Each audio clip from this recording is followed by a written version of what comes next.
It is 9 p.m. Welcome to Business Today. I'm Jerome Paul Sonko with Winnie Williams and Nakauchi on sign language. But first, a look at our top stories.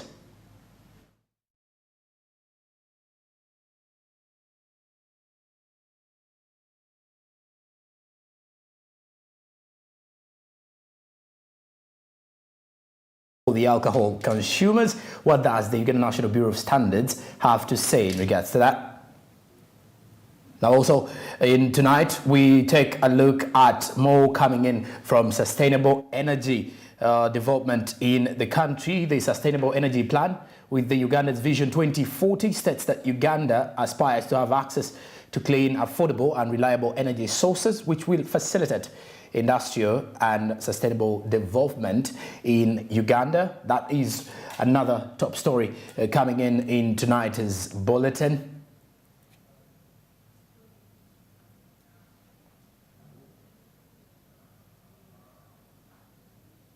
And now also in tonight's bulletin, we take a look at the increasing prices of construction materials, as dealers in construction materials say that this has affected their business. We look at the hardwares in particular. So that is still more from our top stories this evening.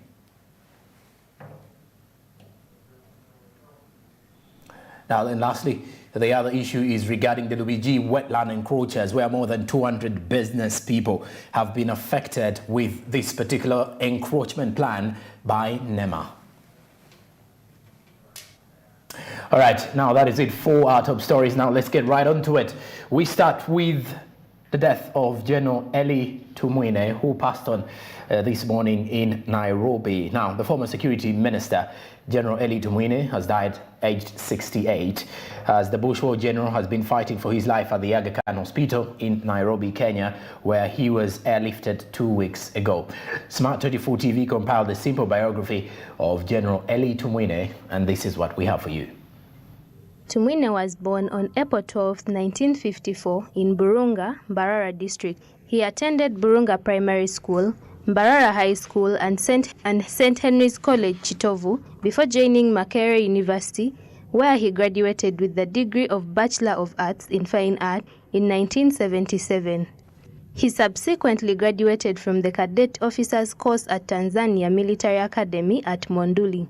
He also attended the Senior Command course at the Uganda Senior Command and Staff College at Chimaka in Jinja. Tumwine also held further military qualifications from the Military Academy in Vistry in the Soviet Union. The four-star military general previously served as the commander of the NRA until 1987, a year after they had taken over power, when he was dropped from that position. 2 years later, the president named him the State Minister of Defense. General Tumwine was also the longest-serving army representative in Parliament from 1996 to 2021. He served in several capacities in the NRM government, with his last assignment being Security Minister from 2018 to 2021. He was a senior presidential advisor at the time of his death. With all sadness, the Prime Minister of Uganda, Robin Anabanja, says that the deceased was a straightforward man. To send my condolences with a lot of pain for the loss of our brother, General Elito, who passed on. I want to thank him for what he did for the country, from the struggles he went through, and having served us in a number of capacities. He has been a minister for security. We want to thank him. And also thank him for being a genuine leader. He was so open and clear. He would tell you, this is a mistake. And he would also appreciate and say, let me change and maybe do better. Other than other friends of ours who hide, he has been so open, he has been genuine, he has been trusted. So I want to thank him for those characters, and I want to ask Ugandans to emulate those characters. All rest in eternal peace, and may the Almighty comfort those hearts of the family members.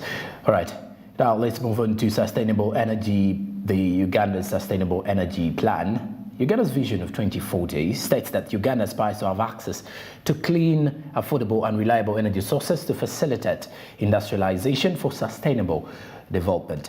The Prime Minister of Uganda, Robin Nabanja, has therefore launched the Sustainable Energy Response Plan targeting refugee hosting communities. Pedison Mumbere has more of the details. While there have been several assessments and some basic data available, the levels of energy access in refugee settlements and the surrounding host communities are not accurately known. Therefore, in a bid to have reliable and affordable energy in the refugee hosting communities, the Prime Minister of Uganda, Robin Nabanja, has launched the Sustainable Energy Response Plan to promote local industries and entrepreneurship. I take the honor to launch the Sustainable Energy Response Plan. Unlike other plans that relate directly to the targeted beneficiaries, this plan is addressing a situation of wider coverage, and therefore it is directly rotating with the environment, the environmental question we have, and the climate change.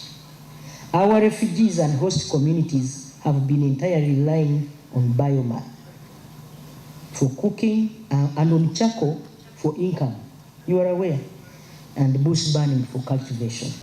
According to data from the Ministry of Energy and Mineral Development, across the country, charcoal for domestic purpose alone consumes approximately 32% of the average Ugandan's household income. Extending clean energy to refugee settlement is therefore paramount. However, the cost of using energy determines its usage. Power will be extended, but that power has to be utilized. It has to be consumed because we have to regain the money that we invest. Money that we invest in generation and transmission have a highest bearing on the end user tariff. So if we generate electricity, we don't use it, we will end up with what they call excess power. It's not excess, but it is power which we are not using because we are not plugging in. We are not consuming that power. Energy, as I said, is fundamental, as was stated here by other people who spoke. We need it for cooking, for example, which is fundamental. We need it for lighting and so forth. Most districts, including my district, where we are hosting about 75,000 refugees, the areas where the refugees are, the forest cover is minimal.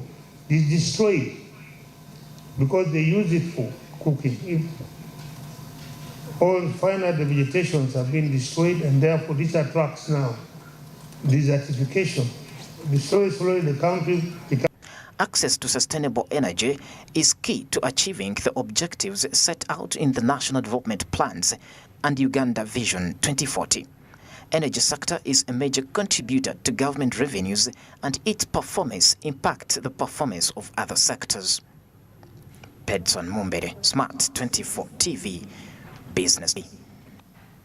All right, now moving on, we move to Luigi Wetland encroachers as NEMA is continuing the joint operation together with the Ministry of Water and Environment to restore the Luigi Wetland in Kampala. This follows numerous calls on encroachers in the central region to voluntarily vacate wetlands as authorities moved in to forcefully evict those who are defiant. The operation has affected more than 200 people operating in both big and small businesses, as Ronan Ahawe narrates.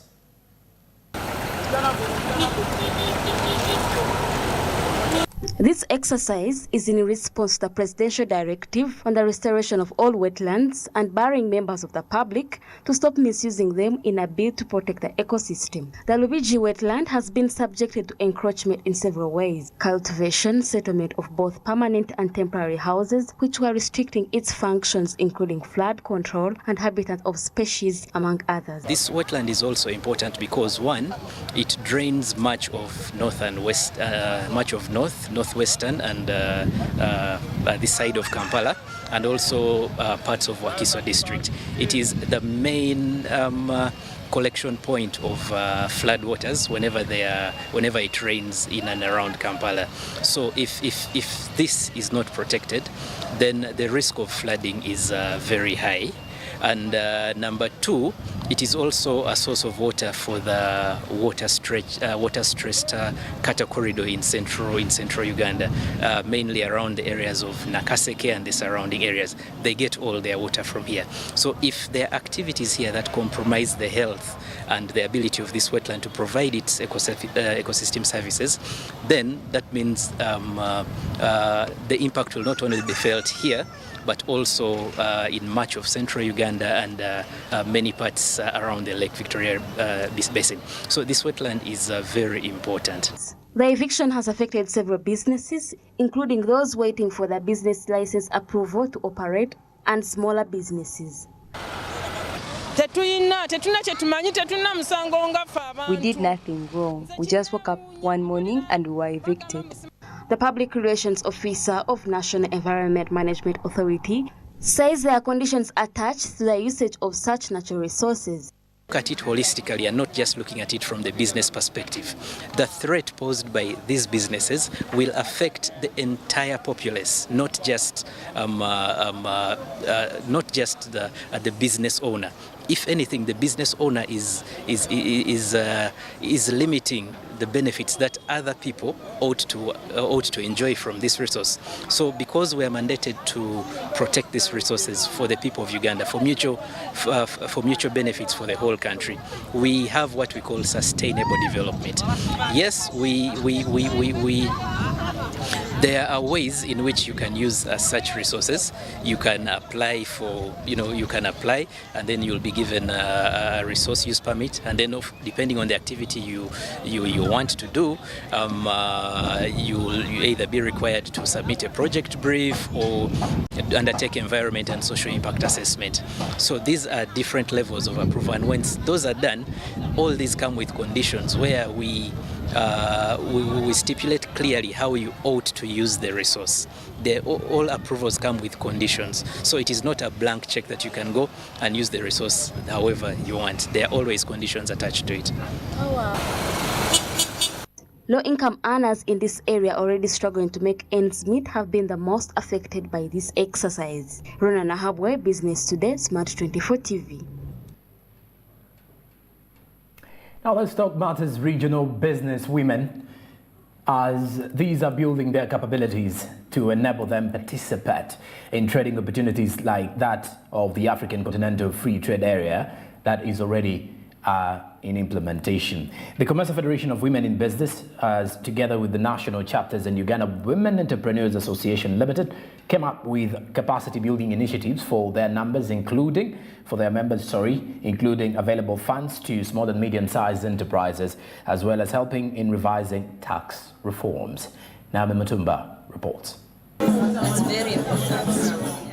Comfort, together with Uganda Women Entrepreneurs Association Limited, are to promote women's readiness to engage in negotiations around the Africa Continental Free Trade Area, as well as their access to capacity building and higher productivity activities, capitalizing on the new opportunities in regional trade. The African Continental Free Trade Secretariat and all the countries that have signed up to this agreement. This is a very important agreement for Africa, given that we have a market in the continent of over 1 billion people. But yet Africa trades, less than 10% of, trade is intra-African trade. Several women manufacturers share how ready they are for the Africa Continental Free Trade Area, including doing more production that can serve the entire Africa. We have worked on our sources of the raw materials, especially hibiscus. We work with the farmer groups, we train them, provide them with solar dryers, and now we are going to provide them with a machine that peels off the petals from the seed, and that will be very easy for them to produce as much hibiscus as they want. We complement that with solar dryers to ensure that the quality of the dried flowers are good. So that means our tea bags will be of high quality, and that is a product which we want to take on the African regional marketing. I'm looking at going beyond Africa, going beyond Uganda, attracting other African countries to know about anti-porridge and what anti-porridge does. This is it is not first country to visit conference. We go before to Eritrean, also Ethiopian and Zimbabwe, because we have more than 22 members in CONFUIP. It helps us to promote our products more, to more sensitization. You have seen visitors who have come from all over. They have also brought what they do, and we also show them what they do. Because when we go there, it's not easy to reach everyone. But when they come here, we interact and we negotiate our business. They go back with our products and market us. So by the time we go there, it is easy. Honorable Betty Amongi indicated that women have come up with awesome innovations, which leads to the growth of Uganda's GDP. The economy is anchored on supporting businesses, and that when we support businesses, then the economy and the GDP growth will be propelled. This networking has also exemplified the fact that alone Africa cannot grow, that the markets are out there. Within Africa, we don't need to go outside Africa for our markets. So the women have shown us that you can add value, you can brand, you can market, and you can network to come together. According to a report by Uganda Bureau of Statistics 2019-2020, women in Uganda make 21.4 million, where 53% are into business and 12% are on economic employment. Women have strong entrepreneurship skills, where 33.8% of all businesses in Uganda are owned by women, according to the 2019 survey by MasterCard. Naomi Mtumba, Business Today, Smart 24. And now our next report takes us to the hotel industry, as Uganda Hotel Owners Association have called upon the Uganda Revenue Authority to revise on the multiple taxes that have been imposed on them. Susan Mwezi, the chairperson of the Uganda Hotel Owners Association, said this while in a stakeholder meeting with the taxmen. However, the former Minister for Trade, Amelia Chambade, urged the hotel owners to engage the lawmakers because the Uganda Revenue Authority stops at implementing. The details do follow. Many hotels were hit hard. After the reopening of the economy, the sector players thought they would recover very fast and get back to normal business. But to their surprise, the heavy taxation levied onto them has crippled the business, and yet they play a very fundamental role in the country's growth and development. Susan Muhwez, the chairperson of the Uganda Hotel Owners Association, have now engaged URA to find a way forward on the exorbitant taxes. Withholding tax agents, and so like we're engaging today, here you are struggling to get back on your feet after the pandemic.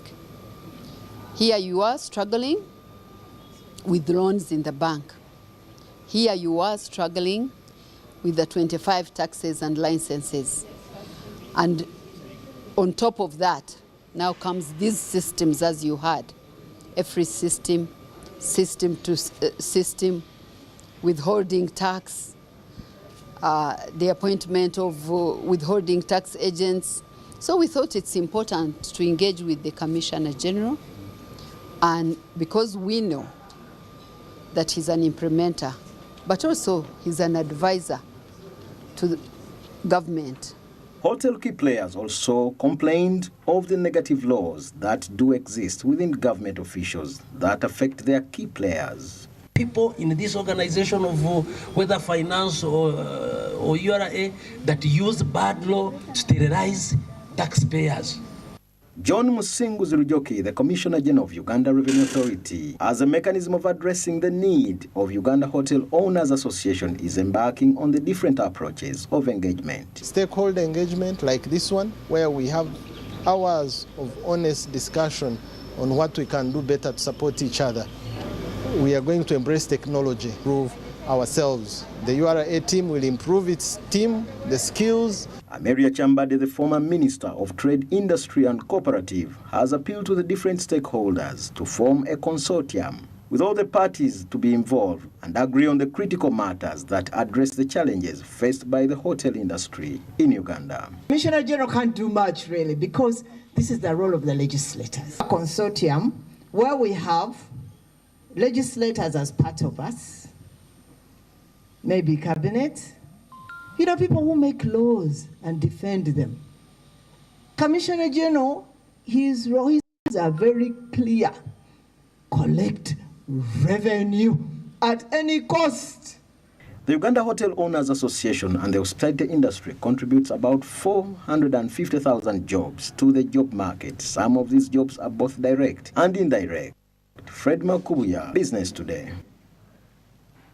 Now let's talk external recruitment of laborers.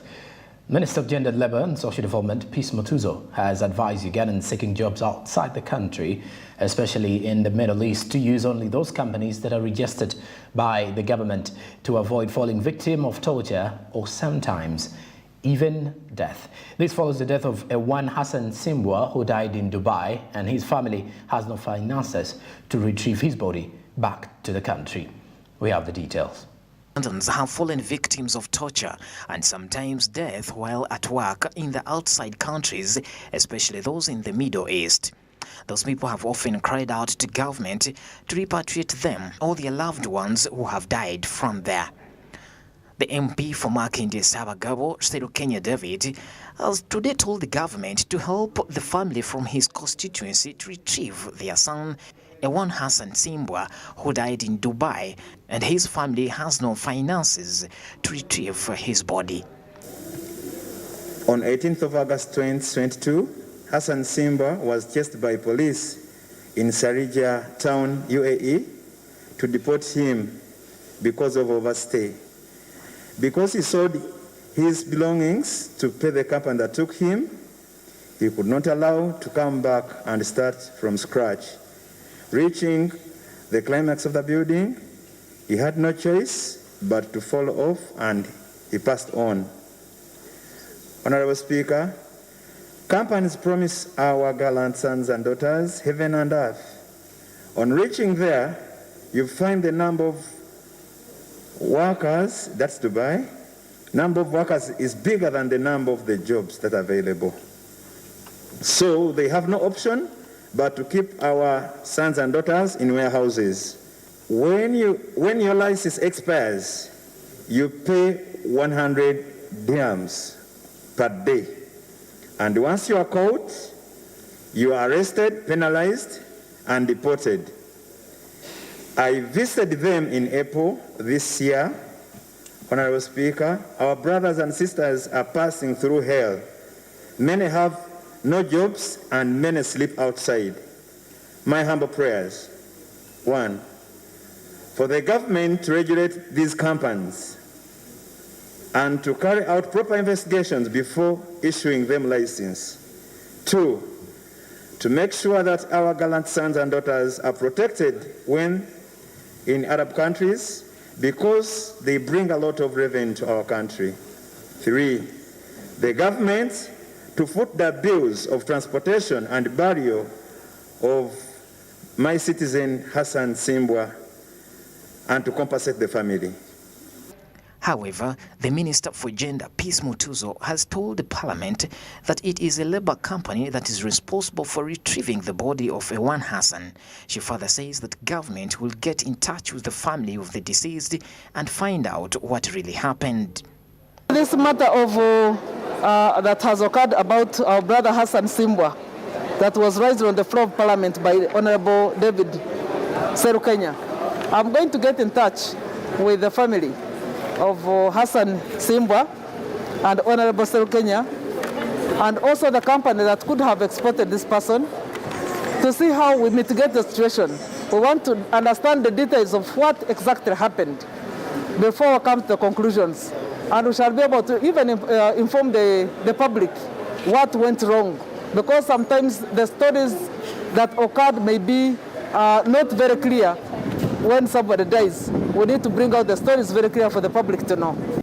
The minister also advised Ugandans seeking for work outside the country to only use those companies that are registered. through the companies which are registered. The other way is free range. When people apply and are able to get jobs online, anybody can apply anywhere and people have their rights to enjoy. So no one forbids them. But why we ensured that we register certain companies is because there was a big flux of young people going to the Arab countries where the employers and the employees do not understand each other in terms of language, in terms of the contracts, and where an employer is employing somebody who is going to live with him in his homestead.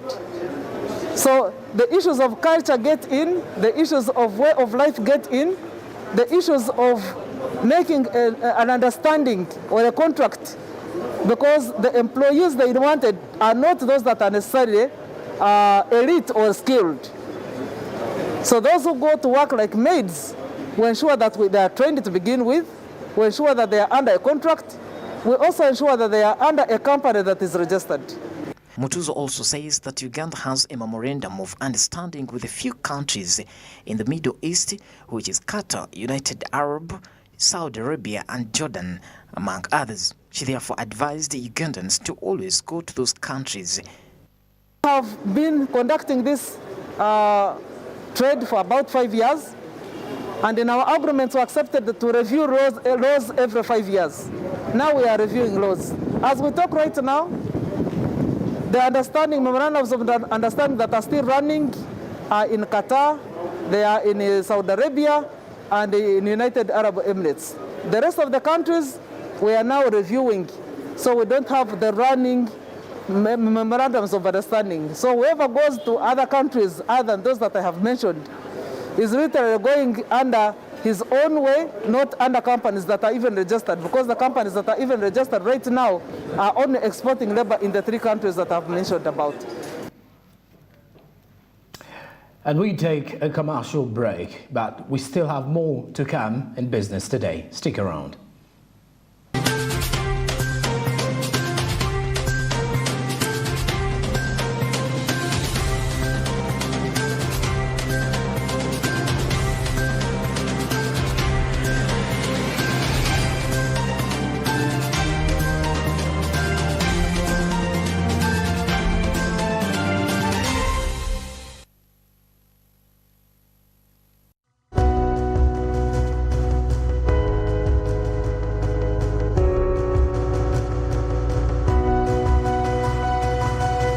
Smart 24, driving business.